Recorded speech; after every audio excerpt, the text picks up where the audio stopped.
Hello दोस्तों, मैं दिनेश चौधरी आप सभी का स्वागत करता हूं आपके अपने YouTube channel PSC by DC sir.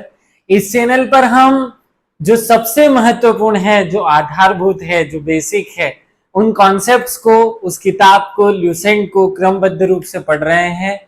हमने पहले उत्तर भारत की जितनी भी डायनेस्टी थी, जितने साम्राज्य थे, उनको एक सीरीज के रूप में एक के बाद एक जोड़ते हुए पढ़ा। अब हम बचा कुचा सा दक्षिण भारत के कुछ साम्राज्यों को पढ़ रहे हैं। यहां विशेष रूप से याद रखना है कि इसको एक के बाद एक रिलेवेंट करके नहीं पढ़ना है, नहीं तो फिर उलझ जाएंगे हम।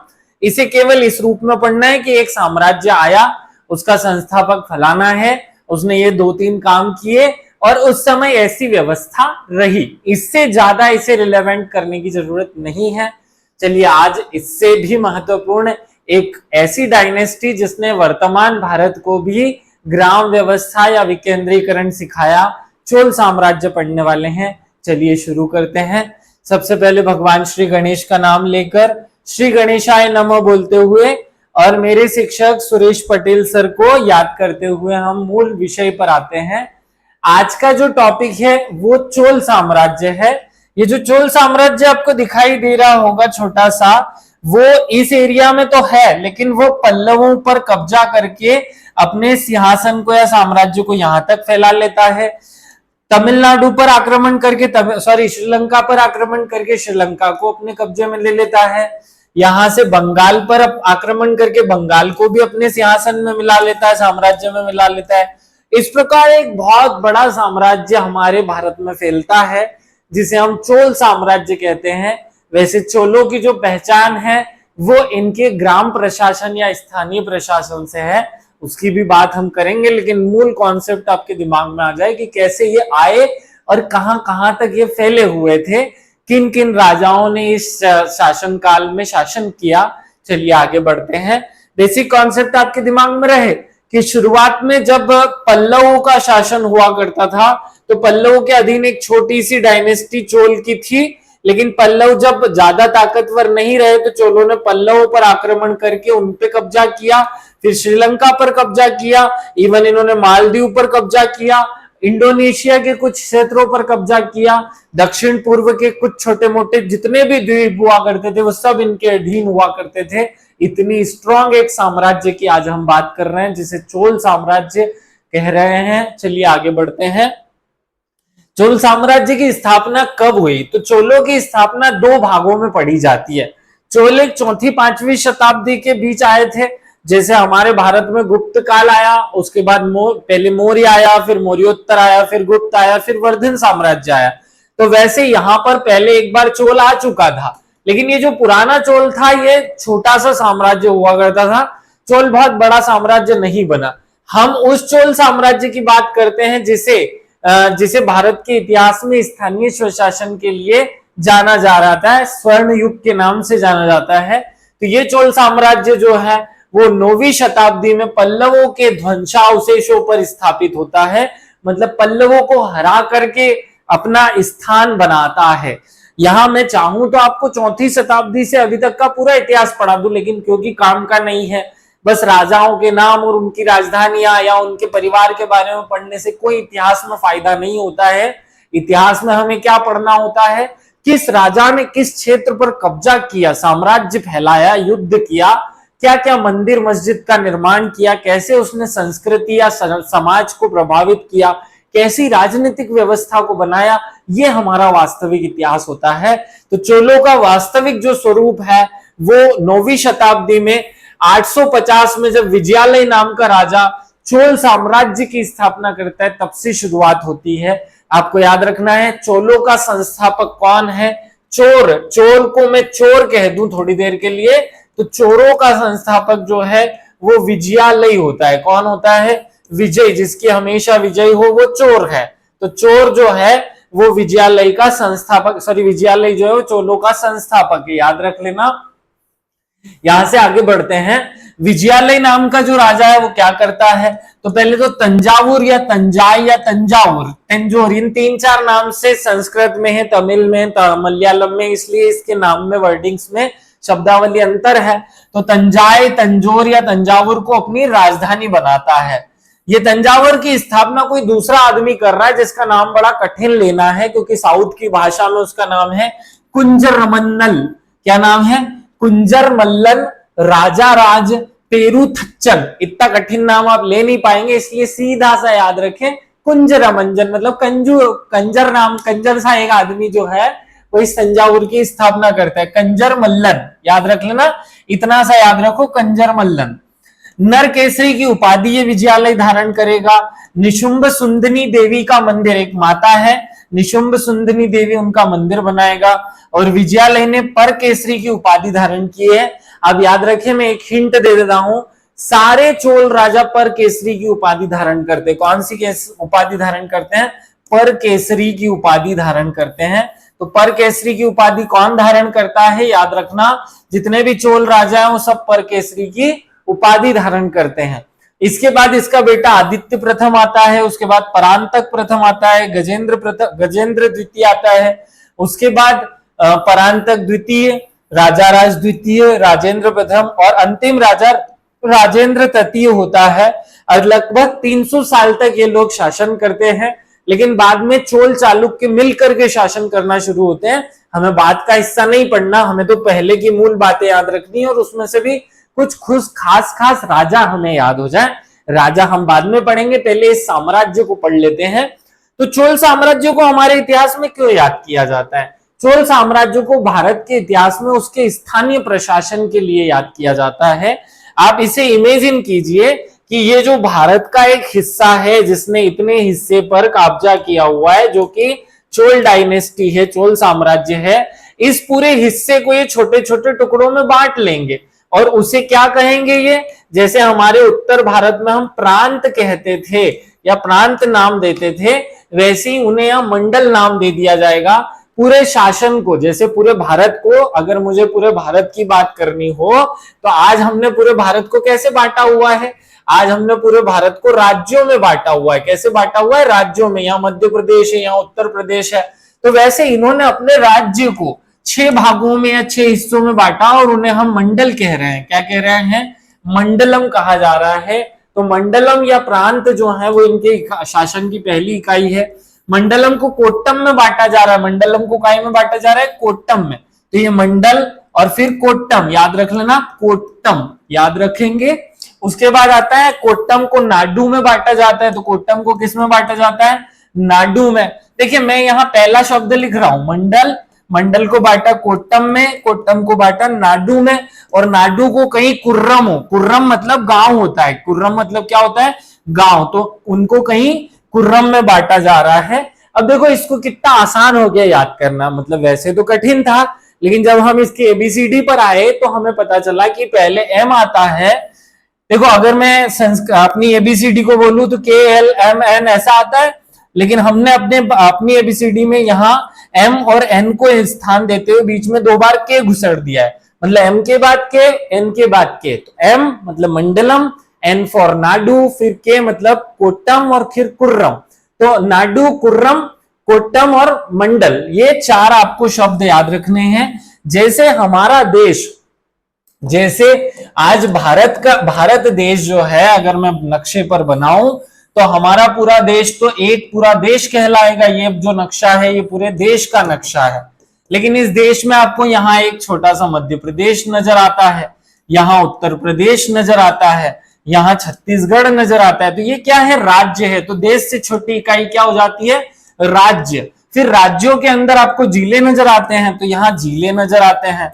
फिर जिलों में आपको तहसील नजर आती है, और तहसील के अंदर फिर आपको गांव नजर आते हैं। तो वैसे ही सेम पैटर्न पर इन लोगों ने अपने पूरे देश को साम्राज्य कहा। चोल साम्राज्य जिसको हम कह रहे हैं, क्या कहेंगे? चोल साम्राज्य। चोल साम्राज्य को मंडलम में बांट दिया, मंडलम को कोट्टम में बांट दिया, कोट्टम को नाडु में बांटा और नाडु को कुर्रम में बांटा। इस प्रकार कुर्रम उनका बना गांव। क्या बना? गांव। अब ये तो एक तरीके से शासन को बांटने की बात है जो हर डायनेस्टी ने, हर साम्राज्य ने बांटा है, लेकिन इससे भी ज्यादा महत्वपूर्ण यहाँ नाडु में स्थानीय सभाएं हैं जिनको नट्टूर कहा जाता है, और जो बड़े बड़े नगर हैं वहां पर जो स्थानीय सभाएं हैं जिन्हें नगर तार कहा जा रहा है, तो ये दो शब्द आप याद रखेंगे, नट्टूर और नगर तार, ऐसे नाम की सभाएं हैं। अब मैं आगे आपको वास्तविकता पर ले चलता हूं कि चोल शासन हुआ कैसा करता था। चलिए, चोल शासन कैसा हुआ करता था ये समझने के लिए हम पहले इस बात को समझें कि यहां विकेंद्रीकृत शासन था। कैसा शासन था? विकेंद्रीकृत। कैसा शासन था? विकेंद्रीकृत शासन था।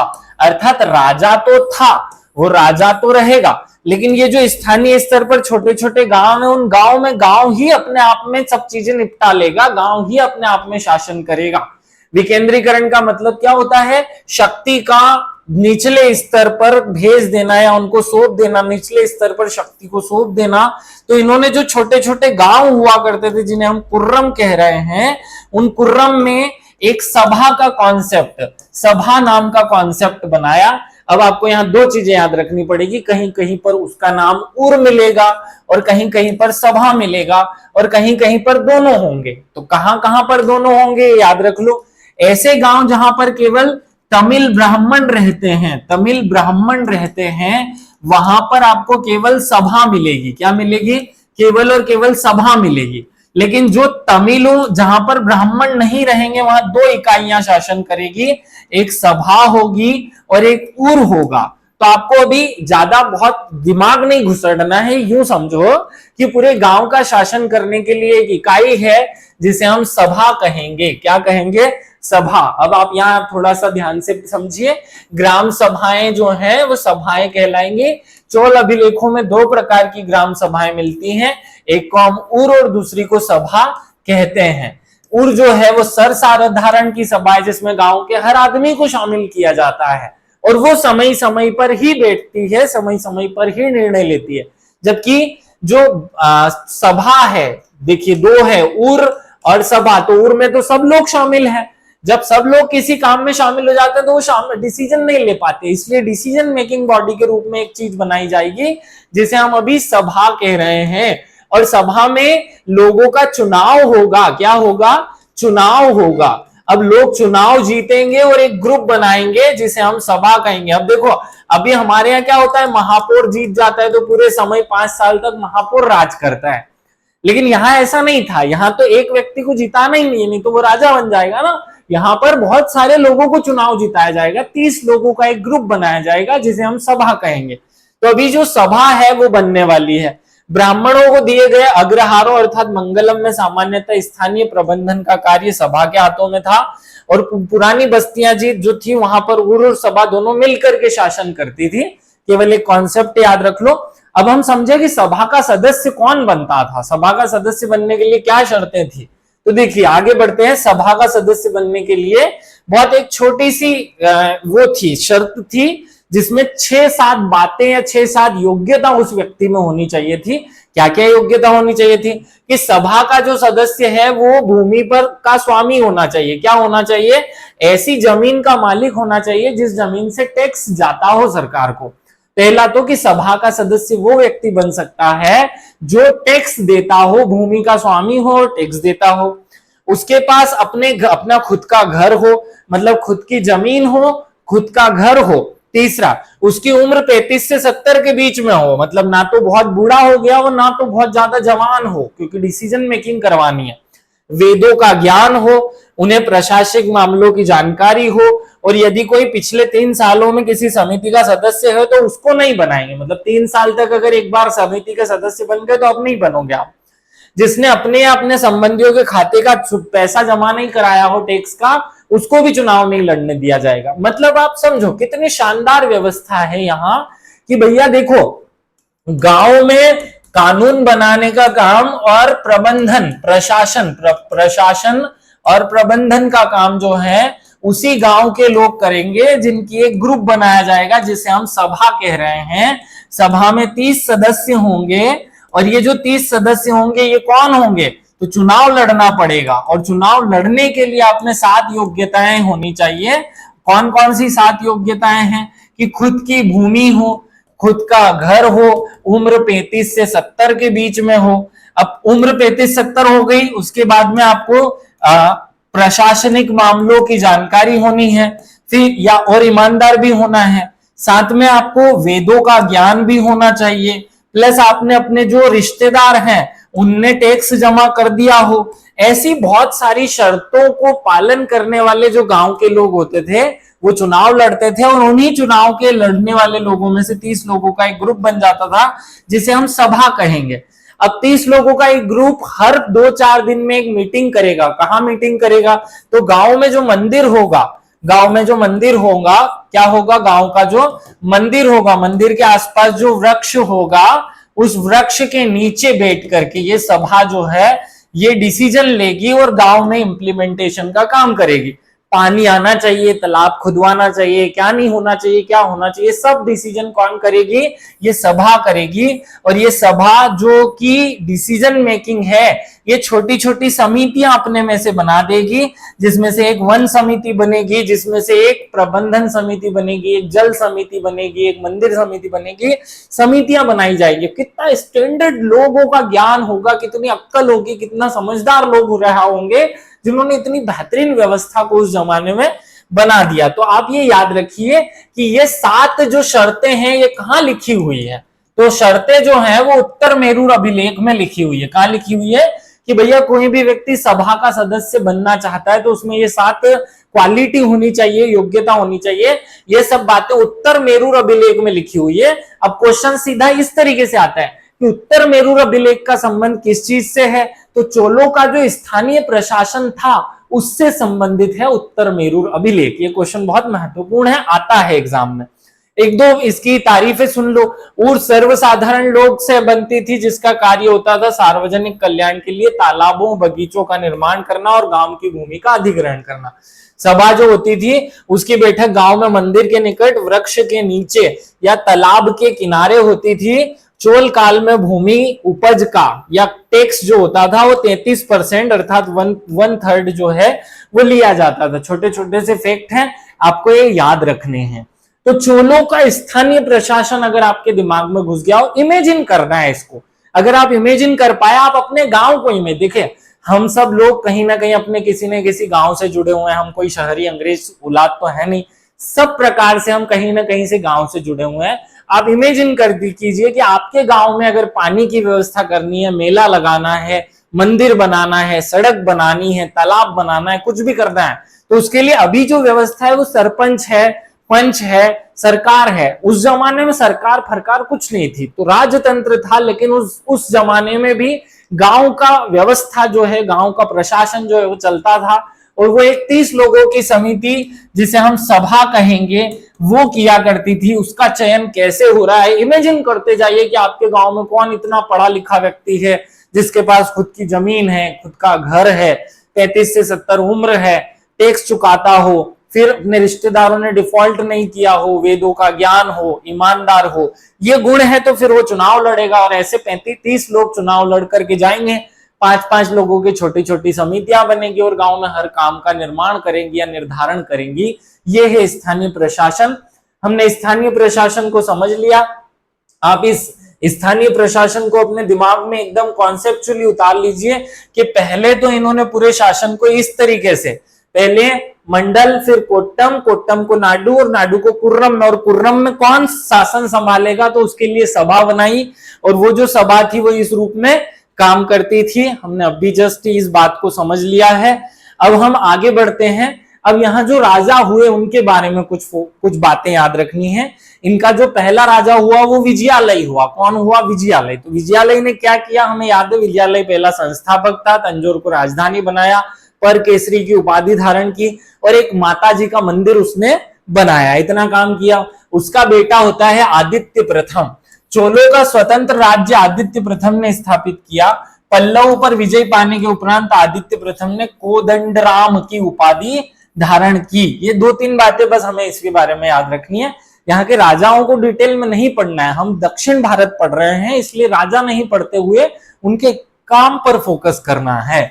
ऐसे ही परांतक नाम का राजा आता है। परांतक के प्रथम के मदुरै कोंडा की उपाधि धारण करता है। कौन सी उपाधि धारण करता है? मदुरै कोंडा की।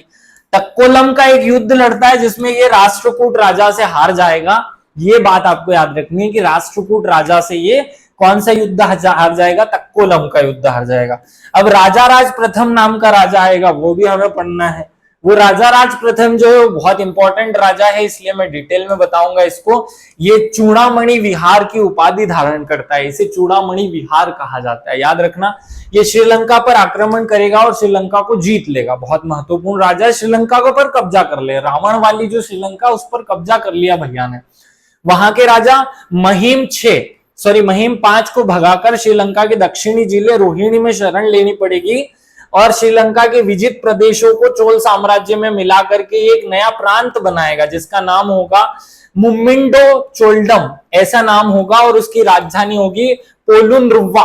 ये आपको नाम लेने में नहीं बनेंगे क्योंकि तमिल भाषा के शब्द हैं, हम सब लोग हिंदी भाषी शब्द हैं, ये हमारे लिए बहुत कठिन शब्द हो जाते हैं, इसलिए इनको बस याद रखना स्टोरी के रूप में कि राजा राज नाम का जो राजा है, कौन सा राजा? राजा राज है ना, उसने राजा राज नाम इसीलिए राजा राज है कि उसने अपने भारत का तो राज है ही, राजा है ही, श्रीलंका का भी राजा है वो, इसलिए राजा राज है।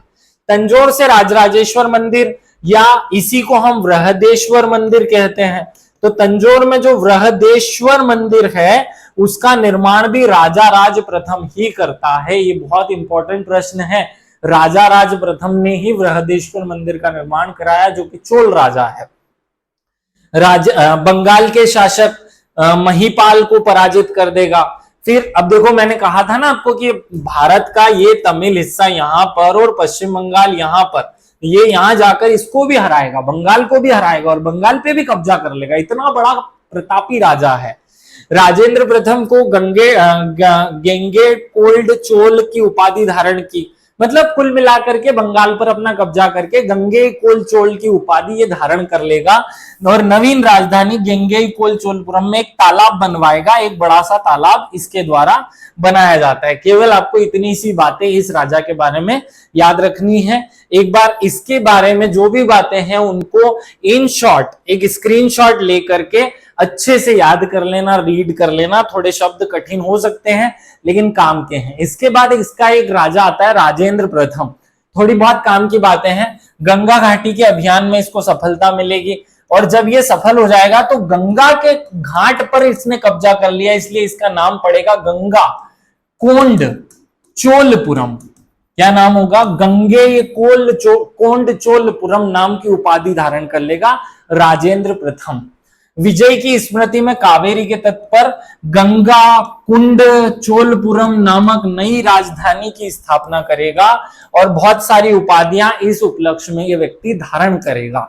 ये कुछ छोटी छोटी सी बातें और याद रख लो। राजाओं की स्टोरी खत्म होती है, अब चोल साम्राज्य की कुछ विशेषताओं पर आते हैं। इसका अंतिम जो राजा है वो हमें याद भले नहीं भी रखोगे तो चलेगा। आप इतना ज्यादा टेंशन लेकर के चोल साम्राज्य, पांड्य साम्राज्य, पल्लव साम्राज्य को नहीं पढ़िए। इनके राजाओं का क्रम याद करने की जरूरत नहीं है। हमको याद रखना है ऐसी बातें जैसे ये यहाँ लिखी तमिल रामायण। अब भाई भारत में तो चलती है रामचरितमानस, लेकिन भारत में एक तमिल रामायण भी चलती है जिसको कंबन ने लिखा है। किसने लिखा? कंबन नाम के लेखक ने लिखा। तो अभी इन तमिल के जो चोल राजा हैं उनमें एक राजा होता है जिसका नाम है कुलोतुंग तृतीय। क्या नाम है? कुलोतुंग तृतीय के शासन काल में प्रसिद्ध कवि कंबन हुए और इन कंबन ने तमिल रामायण अर्थात रामावतारम की रचना की। इसे तमिल साहित्य का महाकाव्य कहा जाता है। अगर आपसे क्वेश्चन पूछा जाए तमिल साहित्य का महाकाव्य कौन सा है, तो जो कंबन की तमिल रामायण है उसे कंबन साहित्य का या तमिल साहित्य का महाकाव्य माना जाता है। याद रखिएगा ये बात। अब चोल काल में कौन कौन से कर थे, तो 5-6 करों के नाम याद कर लो। शब्दावली कभी कभी पूछ लेते हैं इसलिए याद रखनी है। आयाम जो है वो राजस्व होता था। जैसे हमारे यहाँ टैक्स लगता था ना तो उसे हम कर कहते थे, यहाँ कर शब्द उपयोग नहीं होता है, यहाँ आयाम शब्द उपयोग होता है। मरिज जड़ी, तो जड़ी बूटी कहां से मिलती है? वृक्षों से, तो वृक्षों पर भी कर लगाते थे जिसे मरमज्ज जड़ी कहते थे। कड़मे माने सुपारी होता है तो सुपारी पर कर लगाते थे। मनेरर घर कर होता था, कड़ेरर व्यापारी कर होता था, कड़ी में लगान होती थी। और पंडी कावल अर्थात गांव की सुरक्षा के लिए जो टैक्स लिया जाता था उसे मड़ी कावल कहते थे, पड़ी कावल कहते थे। ये 6-7 शब्द याद रख सको तो रख लेना, कोई मजबूरी नहीं है कि याद ही रखना है। मैं इसका कोड भी नहीं बना रहा हूं, क्योंकि अगर कोड भी बना दिया तो उलझलुल कोड बनेगा और उलझलुल याद रहेगा, याद ही नहीं रह पाएगा। इसलिए केवल रीड भर कर लो। आपको एक शब्द भी अगर ये आयाम भी याद रह गया, एक याद रख लो आयाम, और दूसरा याद रखो कुड़ी में। कुड़ी में मतलब लगान। क्या है कुड़ी में मतलब? अपने पंजाबी भाषा में कुड़ी मतलब लड़की होता है, लेकिन यहाँ कुड़ी मतलब, कुड़ी में मतलब लगान होता है। याद रख लेना दो बातें। आगे बढ़ते हैं। चोल के साम्राज्य में भूमि के अलग अलग टाइप होते थे। अब भूमि के अलग अलग टाइप कौन कौन से हैं? एक तो होती थी गैर ब्राह्मणों को, गैर ब्राह्मण किसान स्वामी की भूमि, जिसे वेलन वंगई कहते थे। क्या कहते थे? वेलन वंगई। एक ब्रह्मदेय कहते थे, ब्राह्मणों को दी गई भूमि। ब्रह्मदेय मतलब हो रहा है ना, ब्राह्मणों को, ब्रह्म को दिया गया, ब्रह्म मतलब ब्राह्मण को दी गई भूमि। शाला भोग, किसी विद्यालय को दी गई, तो शाला मतलब होता है विद्यालय, तो विद्यालय को दी गई भोग के लिए, शाला के उपयोग के लिए दी गई शाला भोग भूमि। देवदान, देवदान मतलब मंदिर को दी गई भूमि। तो कितने सरल से नाम है। वेलन वंगई एक शब्द याद रख लो, बाकी के तो शब्द में ही अर्थ छुपे हुए हैं। पलीचंदनम, अब ये पलीचंदनम थोड़ा सा स्पेशल शब्द है। जैन धर्म के जो लोग थे, मंदिर थे, उनको दान दी गई भूमि को पलीचंदनम कहते थे। ये शब्द थोड़ा सा याद रखना है। एक वेलन वंगई याद रखना है, पलीन चंदनम याद रखना है, मतलब पल्ली चंदनम ये याद रख लेना। थोड़ा सा इतना ही याद रखना है। अब कुलोत्तुंग ने दिगंबर मंदिर में स्थापित एक गोविंद की जो विष्णु की प्रतिमा थी, उसको समुद्र में फेंक दिया था। ये एक फैक्ट है, याद नहीं रखना है। फैक्ट यहां से याद रखना है, काम की बात यहां से शुरू होती है। वैष्णव धर्म के एक आचार्य थे जिनका नाम था रामानुजाचार्य। क्या नाम था? रामानुजाचार्य। उन्होंने उस मूर्ति को फिर से समुद्र से निकाला और एक मंदिर बनाया जिसका नाम बना तिरुपति बालाजी मंदिर। बहुत महत्वपूर्ण है। तिरुपति बालाजी मंदिर कहां पर है ये भी आपको याद रखना है। तिरुपति बालाजी मंदिर में मूर्ति की स्थापना किसने की थी? तो इस आचार्य का नाम याद रखना, रामानुजाचार्य, जो समुद्र में पड़ी हुई मूर्ति को निकलवाते हैं और फिर से मंदिर की स्थापना करते हैं। तिरुपति मंदिर की बात याद हो गई। इस जो चोल साम्राज्य हम पढ़ रहे हैं, इसमें दो तरह के अधिकारी हैं। एक बड़े बड़े आईएएस ऑफिसर, एक छोटे छोटे ऑफिसर। तो जो बड़े बड़े अधिकारियों, उच्च अधिकारियों को यहाँ पेरुंदनम कहा जाता है। क्या कहता जाता है? पेरुंदनम। और निम्न श्रेणी के जो अधिकारी हैं उनको शेरुंदनम कहा जाता है। क्या कहा जाता है? पेरुंदनम और शेरुंदनम। भाई बड़े अधिकारी, छोटे अधिकारी, तो पेरुंदनम शेरुंदनम नाम याद रख लेना। विष्णु के उपासक जो है वो औचार कहला रहे हैं और शिव के उपासक नैनार कहला रहे हैं। आपने एक फैक्ट पढ़ा होगा, नैनार और वैष्णव। तो यहां पर थोड़े शब्दावली में डिफरेंस है। शिव के उपासकों को तो नैनार कहते हैं, जबकि वैष्णु के या वैष्णव के उपासकों को यहाँ औचार कहते हैं। ये दो शब्द और याद रख लेना। चोल साम्राज्य समाप्त होता है। चोल साम्राज्य में हमने क्या पढ़ा है वो आप अपने दिमाग में बिठा लो। हमको बेसिक क्या याद रखना है?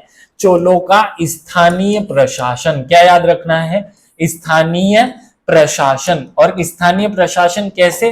तो पहले तो चोलों का पूरा देश, देश में छोटे छोटे प्रांत, प्रांत में छोटे छोटे जिले, जिले में छोटी छोटी तहसील, और तहसील के अंदर छोटा सा गांव। तो ये गांव जो है, देखो देश को तो साम्राज्य कहेंगे, फिर इसे कहेंगे मंडलम। क्या कहेंगे?